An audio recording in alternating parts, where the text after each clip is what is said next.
morning, good afternoon, and good evening, and welcome to the Season Keepers, the show where the only two people we recommend keeping for the season is us. My name's Matt, aka Clean Sheet Wipeout. My name's James, aka SK James FPL. How you doing, bud? Yeah, I'm pretty good. Good, man. It's been an interesting week in Sky. Yeah, bit of a roller coaster. Obviously, games getting cancelled and removed is a frustration for all of us, but still plenty of points on the show. Definitely, and obviously there's only one more game week, and then overhaul starts, so that'll be interesting, and I'll be bloody glad when it comes. Yeah, clean slate for everyone. Let's just hope our teams don't look the same. Definitely. So as always, we'll cover it game by game, tier by tier, using obviously FF Stuff's website. So once again, thanks very much because that data is just so unbeatable when it comes to Sky, and I definitely look at it every single game day. So first things first, James. It was Brighton 1, Crystal Palace 1. Yeah, good game. A lot of people obviously rode this one through with Gallagher for the captaincy coverage, and were rewarded with a goal, Yep. which you'd take all day long. Brighton defence still looking very reliable in terms of tiers, particularly obviously the centre backs. Webster obviously had a tier two in this game. Yeah. Um, Cucurella obviously has been looking very pleasing on the eye in terms of the eye test. Been getting forward quite a lot. Hit tackle tier in this game. Yeah, so it's an interesting game. Yeah, for sure. And I think Webster is going to be one of those players that could be very popular when it comes around to overhaul because obviously he's only 7 million. He's back fit. Um, Consistently picks up passing tier, even when alongside Dunk, he is often passing tier. And obviously this time he was only one tackle from getting tackle tier one as well. And he's just a very good consistent player, but he could be a really good enabler. And obviously with Brighton, they've got a couple of fixtures to catch up on as well, albeit it's Tottenham and Man United.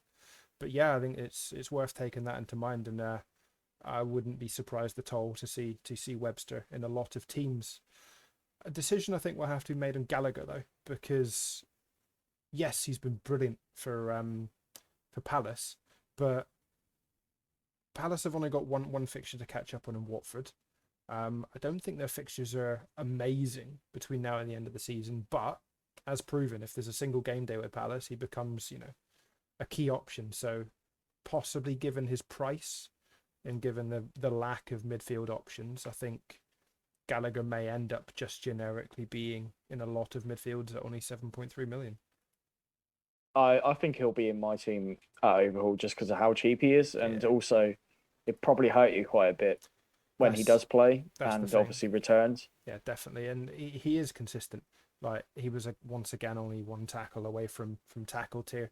Quite often picks that up, and it seems to be in the last like 20 minutes of games he'll suddenly go on a rampage and pick up 2 or 3 tackles in the space of 15 minutes. So yeah, once again he was very close to picking that up, and thankfully those of us that have kept him in spite of his COVID issues and fixture cancellations, were royally rewarded in this single game day. All right, and then jumping onto the Saturday fixtures, and first things first, Man City 1, Chelsea 0. Yep, great result for City. De Bruyne obviously scored the goal, and hit shot tier, so owners will be pretty happy with that, especially against Chelsea. Yeah, for sure. Obviously those on Diaz, they've missed out. Bit painful, but chances are you've maybe got a Laporte, or probably not Stones, but you may have Laporte or Cancelo instead. Yeah. Most likely Cancelo, or obviously got an assist. So one pass away as well from passing tier. So frustrating. How many times have we seen that this season? I swear that got given and then taken away. It did, yeah, and it was exactly the same with Bernardo Silva's tackle tier. He had tackle tier 1, and then Opta then removed a tackle. So that killed me on 4 points because I own both. So obviously I've then lost the passing tier from Cancelo, which most people have, and then I've lost the tackle tier from Bernardo Silva, and that was bloody annoying. Yeah, painful stuff. Decent amount of tackles from Kante, tier 2, as Palaqueta did the same as well. Something to take away for players that own Chelsea assets. Kante is actually kind of seems to be replacing Jorginho in terms of returns now, since Yeah, obviously Jorginho's returns were due to pens, but Kante seems to be doing okay. yeah, he's been quite consistent in picking up tackle twos recently, and he is one of those players that he's exceptional on his day, isn't he? And he's effectively not only the 11th man but the 12th man for Chelsea as well. And when he is playing, you see the difference. And he's not a player I've ever really considered in Sky, but I could see why people would go there if they wanted some consistent midfield returns. Yeah, definitely. And I think had City not scored in this game, he'd maybe have got man of the match. Yeah, 100%. He was brilliant, really good. And it was surprising to see the Chelsea defenders kind of miss out on passing tier. Obviously, normally say if Silva is playing, he'll be the one that is. Thiago is obviously far away from everybody else. Like he's usually 20, 30 passes ahead of Rudiger, for instance, some days, whereas he was Yeah, actually behind yeah. him. So it kind of shows the dominance that Man City had. That's a bit, yeah, it's a bit of a surprise, but yeah, as you say, it's most likely down to City. Yeah, definitely. Moving on then to the next game, it was the Newcastle Watford fixture, and obviously a fixture that a lot of us either will have either a King or a Dennis, and we'll discuss why, for the single that's coming up. But wasn't for either of them this time. It was Newcastle 1, Watford 1. Yeah, but very disappointed as a Dennis owner. Kind of looking forward to this fixture as potential returns. Obviously, we also thought we'd be having Burnley as well. So Burnley and Newcastle together, it's a lovely set of games. Yep. But yeah, obviously that got postponed and nothing at all out of this game, not even shot to you. Very frustrating. On the Newcastle side, we've got a return to our lovely feature of Newcastle midfielders tackling. Love it. We've got Longstaff on 6 and Joe Linton, the world's greatest central midfielder, now on 7. Yep. Yeah. As soon as I saw these stats, maybe chuckle. I was like, 100% going to mention on the pod.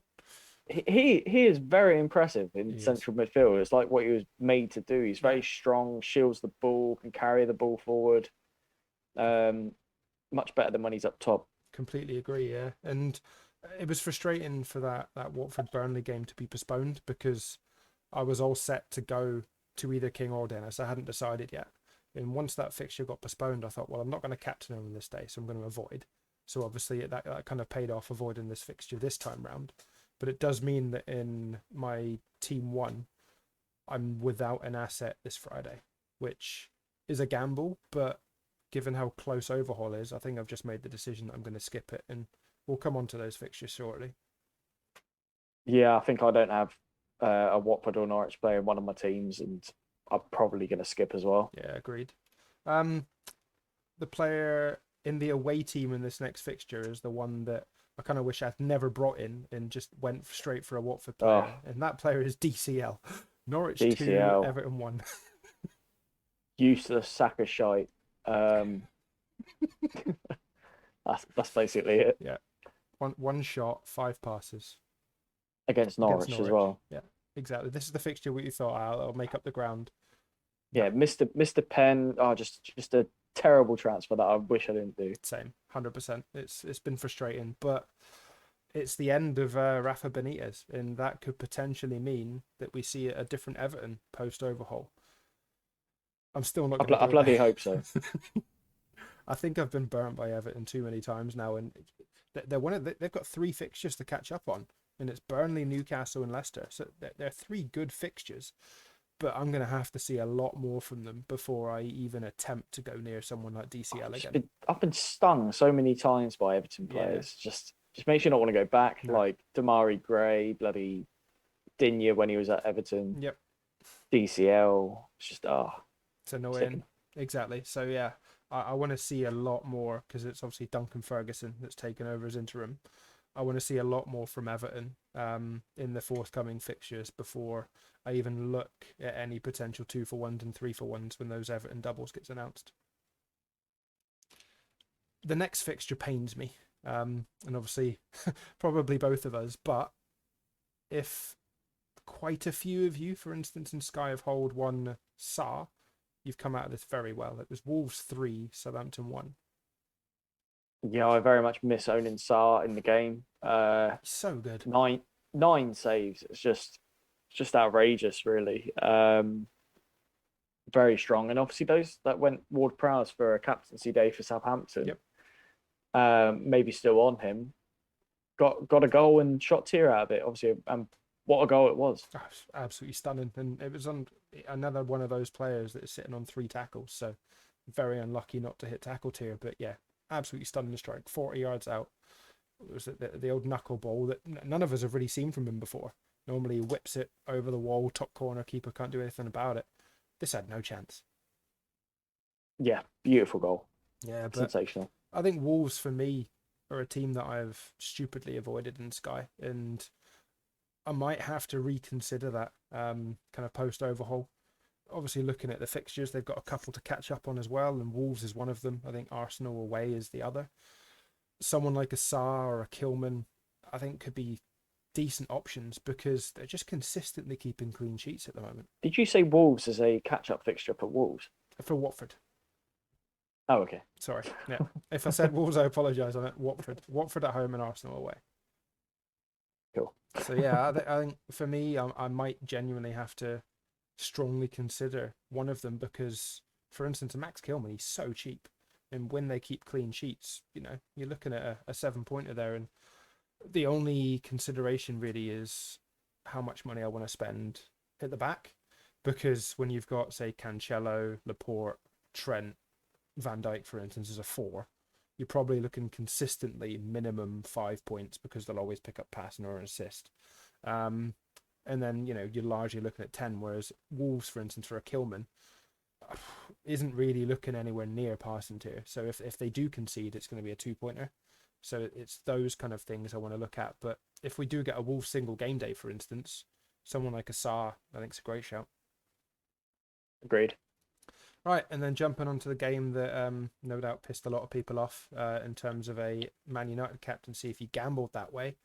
Thankfully, obviously, we got a bit of news beforehand that Ronaldo was probably not starting, which I expect meant a lot of people went Cancelo captain. But for those that didn't and stuck with Ronaldo, you were unlucky. It was Aston Villa 2, Man United 2.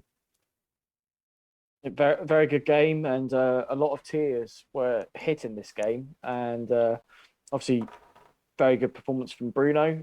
Hardly anyone is on him in this game, and I don't think anyone brought him in, even with the double. Maybe a few people, but Yeah, I think and there was those a that few. did will be reaping the rewards. Can't say I thought about it myself. Obviously, I thought Ronaldo would be the man to have. Obviously, I'd already owned Ronaldo, captained him in this game in both teams, and yeah, it's just very disappointing. Had a lack of service, and yeah, just didn't look. Oh well, he didn't play in this game, so I'm thinking of the Yeah, I was Brentford going to game. say, I was like, Um, he didn't even play, mate. But yeah, you can't complain about Ronaldo in this game, but no, not at all. Man United actually looked very good in this game without Ronaldo, and that sort of speaks volumes. And I guess Yeah, maybe explains why they didn't do too much in the Brentford game in terms of agreed. like an attractive performance. Obviously, Yeah. they did play well. But yeah, on the Villa side, obviously an error from Martinez led to the goal. Yeah, sloppy. They did very well to come back into it. Obviously, a great substitution with Coutinho. Dinu was whipping a few balls in, looked decent, You but did. obviously got booked and no returns in terms of Sky. I, th- I don't know what you make of Ramsey. I think Ramsey is a very good player. I don't think he's a Sky player as such. He had a brilliant game, don't get me wrong, but I'm not sure I'd really go near any Villa players other than, say, a Martinez. Um, Rarely do their defenders pick up passing tier at the back, for instance. They always look suspect to conceding the odd goal. And at the moment, with the players that they've got, obviously they've got Coutinho, they've got Watkins, Ings, Buendia, Ramsey. I think it's tricky to fit them all in. And Mm. obviously we saw, I think it was Sanson came off for Coutinho, but then Ings was then subbed for Chukwuemeka. It would not surprise me if one of, say, Ings, Watkins, or Buendia, if one of them misses out each game and is kind of subbed on, because I think Gerrard's got a real difficult task ahead if he wants to fit every single one of them in without interrupting how well they need to be, particularly defensively, to keep teams at bay. Yeah, I think that's a good point you made there. Obviously, Ramsey how much is he in this game? Because obviously he may be cheap enough to make it worthwhile. But Let me double check. I will just check 2 seconds. See, this is why it annoys me on Sky. They put Aston Villa as Villa. It's fucking irritating. Ramsey's only 5.8 million in fairness. wow, that is dirt cheap, and he has been getting some decent minutes, and obviously a goal, assist, and shot tier. You can't complain. Yeah, if you're really struggling for budget come overhaul, then he could be one of those that you look at, particularly if, say, they've got a single. And obviously the talk is that they might be one of the early teams to get a fixture added back in, particularly for that FA Cup fourth round fixture. So it could be that we might need a Villa asset to start with, and if so, Jacob Ramsey in midfield might be an option. You just got to bear in mind it's probably either likely to be a 1 or 2 pointer or an 11 pointer. So, yeah. And I think this game, particularly for those that are holding Fred, this game week probably is kind of paid them back in a sec, because he's still owned by 4.5% of the top 1K, which surprised me. But yeah, obviously picked up an assist and tackle tier in this game, and then we'll come on to the other game shortly. But he picked up returns in that one too.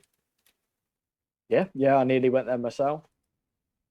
Right, so let's jump onto the old Sunday fixtures, and in spite of the fact that Liverpool are missing probably two of their most influential players in Salah and Mane, they comfortably cruised to a 3-0 win at Brentford, and it could have been a lot more. Yeah, it was a great performance from pretty much the entire side. I think looking at it, every player got a return. Yep. In one way or another. So Jota hit tiers, Firmino assist, Chamberlain goal, Jones tiers, Fabinho goal, Henderson tiers, Robertson tiers, and an assist, Van Dijk tiers, Matip tiers. Obviously, clean sheets as well for these defenders, and clean sheet for Becker. Yeah, I don't. It's worth somebody going back and looking, but I'm not sure that's ever happened this season. It probably has, likely to be for Man City, but not often do you see it. But no, not every single player, and yeah, very very impressive. Obviously without Salah as well. I actually went Jota captaincy or for this game day as a bit of a punt, which didn't pay off. It's unlucky. Yeah, bit disappointed. Obviously, he hit the post. He was through 1-on-1. Good save from Fernandez, who's worth mentioning. Yep. 10 saves. That's pretty strong performance from him, even with the three goals. And then for those that obviously, for the Brentford single that's just gone by, that I think both of us chose to skip, those that did go Norgard have been rewarded again, because obviously he picked up tackle tier 2, so they've got themselves a 5-pointer. Yeah, I think I'm going to be looking at him for that overhaul as someone who can just sort of obviously cover Brentford fixtures, but just sort of tick away, kind of like a budget Højbjerg. Agreed, yeah. I mean, I'd be amazed if your overhaul team does not have Højbjerg in there, mate, but we'll see. I don't know, he is quite pricey. Obviously, he's reliable, but he is pricey. Definitely.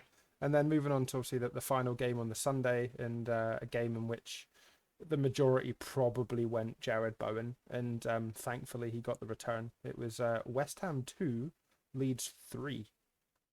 Yeah, great game. Unexpected hat trick from Jack Harrison. Looks great on the graphic on FF Stuff's website. Just 3 footballs in a row. Yeah. Obviously shots, hit shot tier. Yeah, sensational. Wins Leeds the game. Other than that, Strike hit tackle tier, Dallas hit tackle tier, save tier for Meslier. Yep. Kufal get hit in 2 different tiers, shot tier and tackle tier. No tiers for Bowen and Antonio, but they did get returns, which I think is good for a lot of people. Would be on at least one of those players. Definitely, and the fact that Bowen should have scored a second in the last minute of the game. It would have been another Antonio assist as well, which was bloody frustrating to watch as a double owner myself. And that could have made a real difference to that team. Big time. Right, and then let's move on to obviously the what we call an FPL, the double game week fixtures. First things first, on the 18th, it was Brighton 1, Chelsea 1. Yeah, Cucurella the only player to hit tiers for Brighton. Obviously, they're normally quite reliable at the back in terms of passing tier, but that was not the case this game. Chelsea kind of dominated possession, dominated the ball, but Webster did pop up with a goal, He did, yeah. sort of bullet header, and I imagine we were, as we mentioned earlier, we'll be probably in people's overhaul teams. Yeah, I thought Webster had a brilliant game in this one. He got man of the match as well, didn't he? I think so. Yeah, he did. Yeah. Yeah, and he went on another mazy run at one point when he was quite unlucky. Could have easily got an assist there, and yeah, he just looked incredibly sharp. And like we've said before, only 7 million. I think he could be a very good shout. I gambled, and obviously, well, I didn't really have a choice after the Burnley Watford cancellation, so I went Rudiger. I wasn't really expecting a lot, honestly, because I don't think Chelsea got anywhere near passing tier the last time that they played Brighton this season, obviously at home. Whereas I was thankful that they got passing tier 2, both Rudiger and Thiago Silva, albeit Rudiger got his usual yellow card. I think it was his 5th booking of the season, but thankfully they've already passed the criteria there.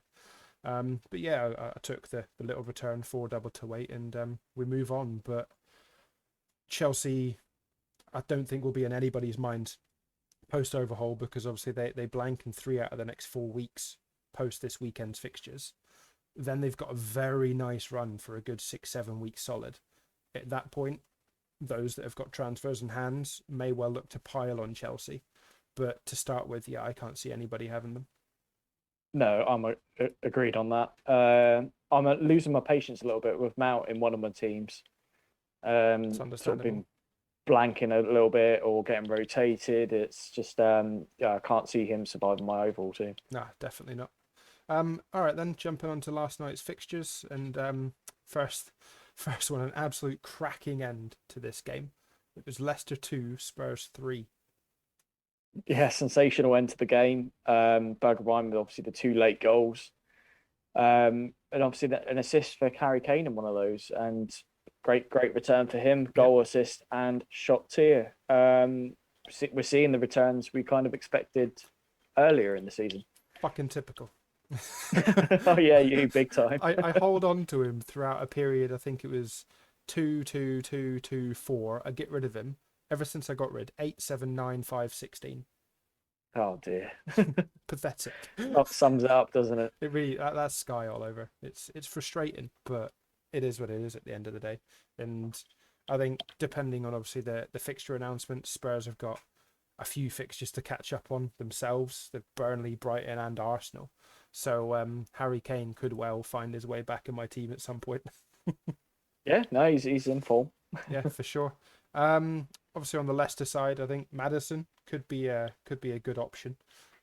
He seems to be consistent at the moment, and Leicester are one of the teams that have got 4 fixtures to catch up on. They've got Norwich, Everton, Burnley, and Chelsea. I think they're probably likely to maybe have at least one single game day in there, and someone like a Maddison just seems to be involved all the time at the moment. He's really stepped up this season. So a Maddison, a Tielemans, I think they could be good shouts for midfield spots. And in defence, the return of James Justin. Yeah, so it's good to see. Very good to see. Yeah. Who knows? Maybe at overhaul, he might be one to think about. Could well be. Yeah, could well. Do you want to check Justin's price whilst I move on to the Brentford Man United game? And it finished Brentford 1, Man United 3, and a frustration for those that obviously have double United defence with the late 85th minute Brentford clean sheet wipeout. Yeah, big time for me. I've got Dalot and De Gea in my strong team, and yeah, I was fuming when I saw Tony smash that in. God, yeah. Gutting, but obviously Dalot, his performance was admired by Martin Keown, and he ended up getting man of the match, even with Sky. So absolutely delighted. Baffling. Yeah, I did not understand that at all. Like when I saw it on BT, I thought, yeah, you're taking the piss a bit there. When Sky announced Dalot as man of the match as well, I was like, no, come on. Yeah, very surprising. Did not see that coming. And James Justin is 7.5 million, Ooh, okay. which isn't too bad. It's all right. Yeah, it just depends on those fixture runs, really, doesn't it? and he's in none of the top 1K teams, Yeah, so it's mega understandable. differential. Yeah, yeah, it'd be interesting to see how many go that way at overhaul. But like I mentioned earlier, obviously Fred once again got himself an assist and tackle tier in this one. So I think it was an 8 pointer. That's 15 points in the 2 games this week, and for those that have got him, fair play. Yeah, hindsight would have been the better pick over Dallo, but you win some, you lose some. Yeah, definitely. And that pretty much calls an end to the fixtures there, James. So we've obviously only got this weekend's games before overhaul. So do you want to quickly come on to how your teams have done for this week? And then perhaps we can have a quick discussion on captaincies for the weekend ahead before finishing up with some questions. Yeah, so team one, I think, has slipped down a bit to 763rd.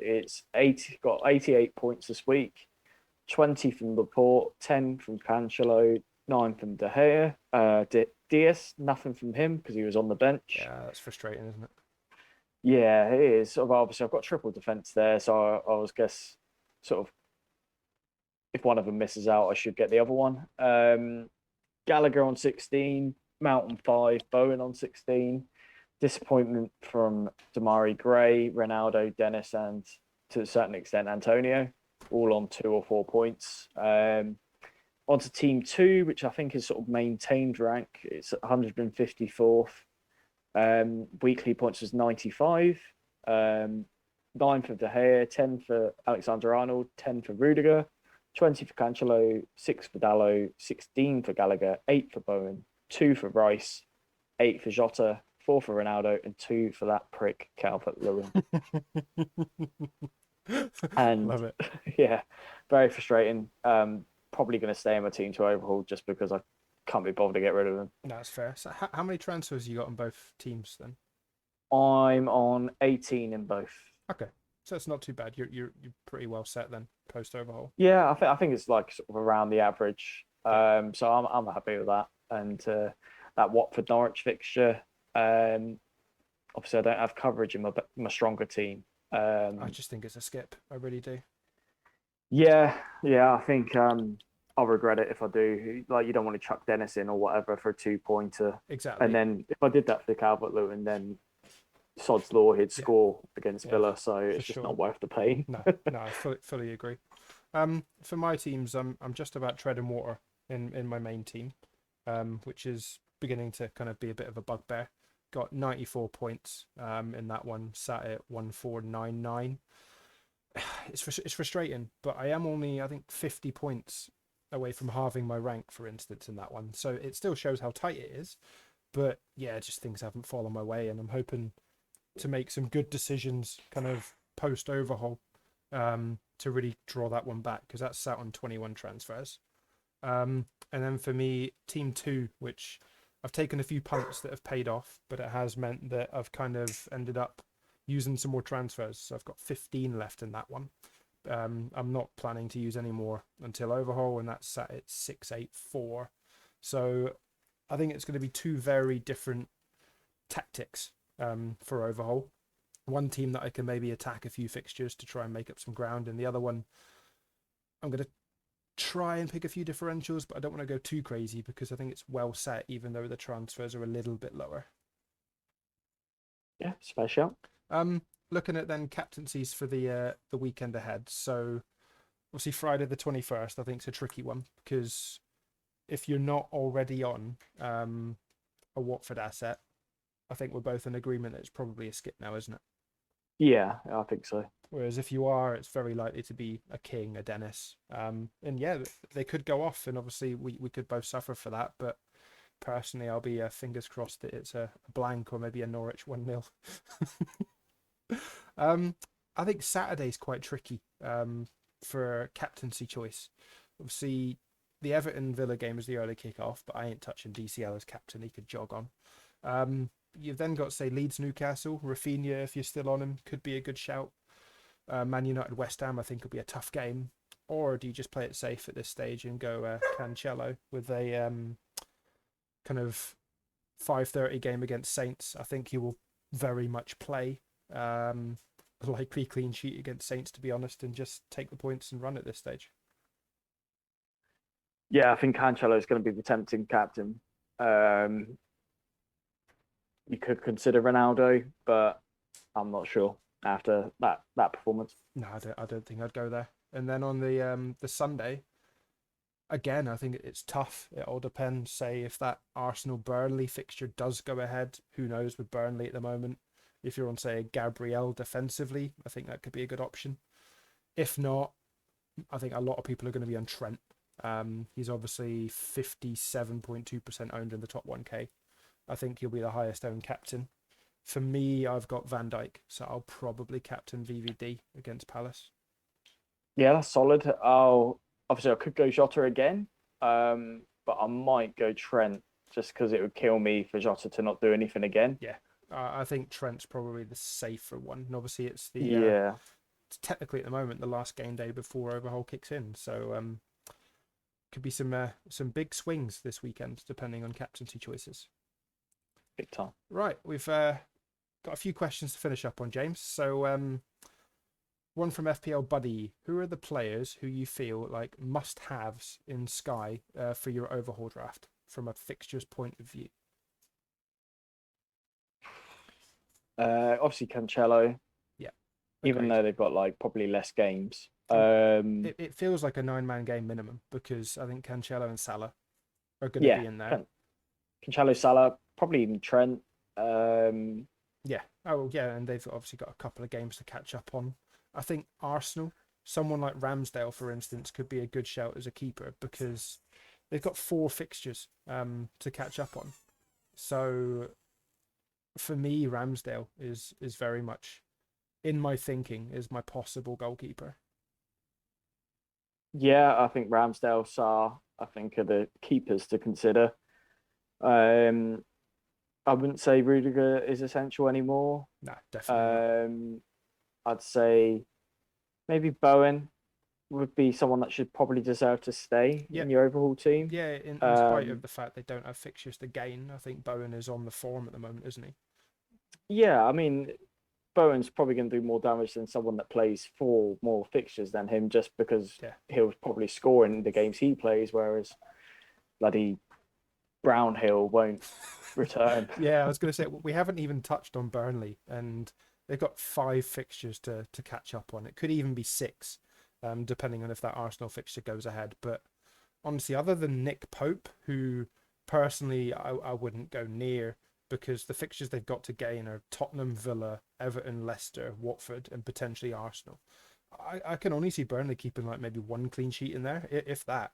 And they've obviously sold Chris Wood. I think they're going to be really struggling. And yes, Pope could pick up tiers, but I think there are better options. And for me, Ramsdale is by far a better option than Nick Pope, which kind of answers Manon Martin's next question, which was, will he be picking Pope at overhaul or is it a trap? For me, it's a bit of a trap. Yeah, potential trap again for me, I think. And then final question in, I think this is a reasonable question to finish on from SkyFF Bruno. So what formation do you think will be the most popular post overhaul? That's a good question. I think maybe 4-3-3. Okay, so I think for me I might even set up as a 5-3-2 because I'm undecided about which striking options to go for. So that would leave me the option of going from a defender to a forward, for instance. But yeah, I think at least 4 at the back.